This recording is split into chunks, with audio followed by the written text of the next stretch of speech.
മസ്തിഷ്ക മരണം സംഭവിച്ച 10 മാസം പ്രായമുള്ള കുഞ്ഞിന്റെ അവയവങ്ങളുമായി ആംബുലൻസ് അല്പസമയത്തിനകം തിരുവനന്തപുരം കിംസ് ആശുപത്രിയിലെത്തും. ആംബുലൻസ് കിളിമാനൂർ പിന്നിട്ടു. കിഡ്നി തിരുവനന്തപുരം മെഡിക്കൽ കോളേജിലെ 11 വയസ്സ് പ്രായമുള്ള കുട്ടിക്ക് നൽകും.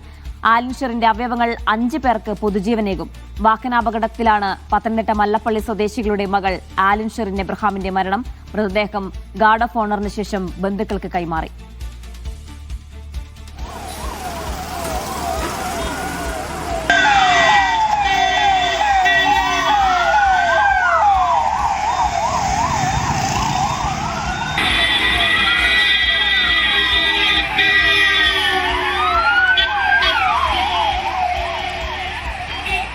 ആർ ബി സനൂപ് ചേരുന്ന വിശദാംശങ്ങൾ നൽകാനായി. സനൂപ്, 5 പേർക്ക് പൊതുജീവൻ നൽകാനുള്ള അവയവങ്ങളുമായാണ് ആംബുലൻസിന്റെ യാത്ര. ഇപ്പോൾ എവിടെയെത്തി? ആദ്യം കിംസിലേക്കാണോ?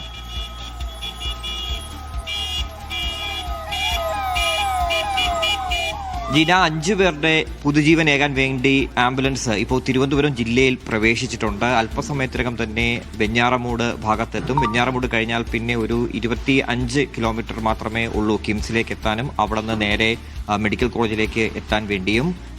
ആദ്യം പോകുന്നത് കിംസിലേക്കാണ്. കിംസിൽ 6 മാസം പ്രായമുള്ള ഒരു കുഞ്ഞിന് കരൾ ശസ്ത്രക്രിയയ്ക്ക് വേണ്ടിയുള്ള കരൾ അവിടെ കൊടുത്ത ശേഷമാണ് മെഡിക്കൽ കോളേജിലേക്ക് വരുന്നത്. ഇവിടെ 11 വയസ്സുള്ള ഒരു കുഞ്ഞിന് 2 വൃക്കകൾ കൈമാറും. അതിനോടൊപ്പം തന്നെ ശ്രീചിത്ര ആശുപത്രിയിലേക്ക് കൊണ്ടുവന്ന ഹൃദയധമനിയും കൈമാറിയതിന് ശേഷമാണ് ആംബുലൻസ് തിരികെ പോവുക. ഇപ്പോൾ ഈ മെഡിക്കൽ കോളേജിലെ സൂപ്പർ സ്പെഷ്യാലിറ്റി ബ്ലോക്കിൽ എല്ലാ തയ്യാറെടുപ്പുകളും നടത്തി കഴിഞ്ഞിട്ടുണ്ട്.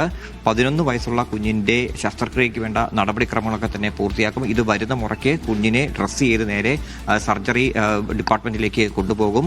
കിംസിലും ഇതേപോലുള്ള സൗകര്യങ്ങളും സജ്ജീകരണങ്ങളൊക്കെ തന്നെ ഒരുക്കി കഴിഞ്ഞിട്ടുണ്ട്. അവിടെ 6 മാസം പ്രായമുള്ള കുഞ്ഞിനാണ് ഈ കരൾ കൊടുക്കുന്നത്. അതും ഈ മരണാനന്തര അവയവദാനത്തിൽ ഈ ഏറ്റവും പ്രായം കുറഞ്ഞ് കരൾ സ്വീകരിക്കുന്ന കുഞ്ഞാണ്. 6 മാസം മാത്രം പ്രായമുള്ള കുഞ്ഞ് കിംസിൽ ചികിത്സയിലുള്ളത്. അവിടെയും ഇന്ന് തന്നെ സർജറി ആരംഭിക്കും. അതിനോടൊപ്പം തന്നെയാണ് ഈ 11 വയസ്സുള്ള 2 വൃക്കകളും സ്വീകരിക്കുന്ന കുഞ്ഞും SITയിലായിരുന്നു ചികിത്സയിലുണ്ടായിരുന്നത്. അവിടെ നിന്നാണ് ഇപ്പോൾ സൂപ്പർ സ്പെഷ്യാലിറ്റി ബ്ലോക്കിലേക്ക് കൊണ്ടുവന്നത്. ഇവിടെ ഈ പറയുന്ന സർജറി നടക്കും. എന്തായാലും തിരുവനന്തപുരം ജില്ലയിലേക്ക് ആംബുലൻസ് പ്രവേശിച്ചു കഴിഞ്ഞു. 221 കിലോമീറ്റർ ആയിരുന്നു ഈ എറണാകുളം മുതൽ ഇതുവരെ താണ്ടേണ്ടിയിരുന്നത്. എല്ലായിടത്തും വഴി ഒരുക്കാൻ വേണ്ടി നാട്ടുകാരും പോലീസും ഒക്കെ തന്നെ വളരെ സജ്ജരായിട്ട് തന്നെ നിൽക്കുന്നുണ്ടായിരുന്നു. അതുകൊണ്ട് തന്നെ വേഗത്തിൽ ഇവിടെ എത്താൻ കഴിഞ്ഞിട്ടുണ്ട്. 7:15 കൂടിയാണ് അവിടെ നിന്ന് അമൃത ആശുപത്രിയിൽ നിന്ന് പുറപ്പെട്ടത്. എന്തായാലും ഇനി അല്പസമയത്തിനകം അധികം താമസിക്കാതെ തന്നെ ആദ്യം കിംസ് ആശുപത്രിയിലെത്തും. കിംസ് ആശുപത്രിയിൽ നിന്ന് നേരെ മെഡിക്കൽ കോളേജിലേക്കും എത്തും. എല്ലാ സജ്ജീകരണങ്ങളും തയ്യാറാക്കി കഴിഞ്ഞിട്ടുണ്ട്. ഈ അവയവുമായിട്ട് എത്തുന്ന മുറയ്ക്ക് തന്നെ ഇവിടെയും സർജറിക്ക് വേണ്ട നടപടിക്രമങ്ങൾ ആരംഭിക്കും. ജീന, സനൂപ്, 5 പേർക്കാണ് കുഞ്ഞിന്റെ അവയവങ്ങൾ ദാനം ചെയ്യുന്നത്. ഇപ്പോൾ സനൂപ് സൂചിപ്പിച്ച പ്രകാരമാണെങ്കിൽ 6 മാസം പ്രായമുള്ള കുഞ്ഞിന് അടക്കം ഈ അവയവം നൽകാനുള്ള ഒരു തീരുമാനത്തിൽ എത്തിയിട്ടുണ്ട്. അങ്ങനെയാണെങ്കിൽ ഇന്ന് തന്നെ സർജറി നടക്കാനുള്ള സാഹചര്യം, അത് ഏതൊക്കെ ആശുപത്രികളിൽ ആർക്കൊക്കെ ഇന്ന് തന്നെ സർജറി നടക്കാനുള്ള തീരുമാനമാണ് ഇപ്പോൾ എടുത്തിട്ടുള്ളത്? ഒപ്പം അതിനുള്ള ഒരുക്കങ്ങളൊക്കെ എവിടെ വരെയായി?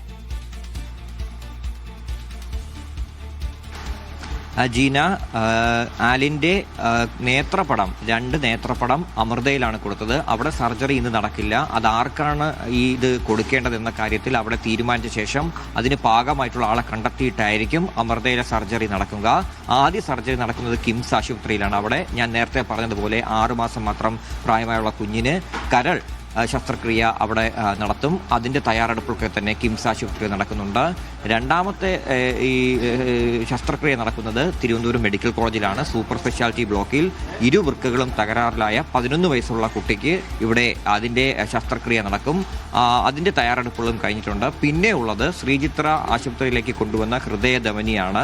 അതും ആർക്കാണ് കൊടുക്കുന്ന കാര്യത്തിൽ തീരുമാനമായിട്ടില്ല. ഈ കൊച്ചുകുട്ടിയുടെ ആയതുകൊണ്ട് തന്നെ അതിന് പാകമായിട്ടുള്ള ആളെ കണ്ടെത്തിയ ശേഷം മാത്രമേ ശ്രീചിത്രയിലെ ശസ്ത്രക്രിയക്കുള്ള നടപടികൾ മറ്റുമൊക്കെ തുടങ്ങുള്ളൂ. നിലവിലിപ്പോൾ 2 ശസ്ത്രക്രിയകളാണ് നടക്കാൻ പോകുന്നത്. ഒന്ന് 6 മാസം മാത്രം പ്രായമായ കുഞ്ഞിനുള്ള കരൾ ശസ്ത്രക്രിയയും 11 വയസ്സുള്ള കുട്ടിക്കുള്ള 2 വൃക്കകളും പകത്ത് നൽകി അതിൻ്റെ ശസ്ത്രക്രിയയുമാണ് നടക്കാൻ പോകുന്നത്. അതിൽ തന്നെ സംസ്ഥാനത്ത് മരണാനന്തര അവയവദാനം ഏറ്റവും ഈ ചെറിയ പ്രായത്തിൽ ഈ അവയവം സ്വീകരിക്കുന്ന കരൾ സ്വീകരിക്കുന്ന കുഞ്ഞ് എന്നതിൻ്റെ ഒരു കാര്യം ഈ കിംസ് ആശുപത്രിയിൽ ചികിത്സയിലുള്ള 6 മാസം പ്രായമായിട്ടുള്ള കുഞ്ഞിന്റെ കാര്യമാണ്. അതിന്റെ തയ്യാറെടുപ്പുകളെല്ലാം തന്നെ നടത്തി കഴിഞ്ഞിട്ടുണ്ട്. 221 കിലോമീറ്റർ താണ്ടി ഈ ആംബുലൻസ് അതിവേഗത്തിൽ ഇവിടെ എത്തുമ്പോൾ ഒരു കുഞ്ഞ് മാലാഖയുടെ അവരുടെ മാതാപിതാക്കളുടെ ആ സമ്മതത്തോടു കൂടി 5 പേർക്കായിട്ട് ഒരു പുതുജീവൻ ഏകാൻ വേണ്ടിയുള്ള തയ്യാറെടുപ്പുകൾ തന്നെയാണ് ഈ മണിക്കൂറുകളെല്ലാം തന്നെ നമുക്ക് കാണാൻ കഴിഞ്ഞിട്ടുള്ളത്. എല്ലായിടത്തും ഈ റോഡ് തടസ്സമൊക്കെ തന്നെ ഒഴിവാക്കി അതിവേഗത്തിൽ ആംബുലൻസിന് ഇവിടെ എത്താൻ വേണ്ട സജ്ജീകരണങ്ങൾ കാര്യങ്ങളൊക്കെ തന്നെ ഒരുക്കിയിരുന്നു. ഇനി ഇത്രയും വേഗം ഇവിടെ എത്തി ഈ ശസ്ത്രക്രിയകൾ ആരംഭിക്കുന്ന മുറയ്ക്ക് ബാക്കി കാര്യങ്ങൾ കൂടി നമുക്ക് പറയാം.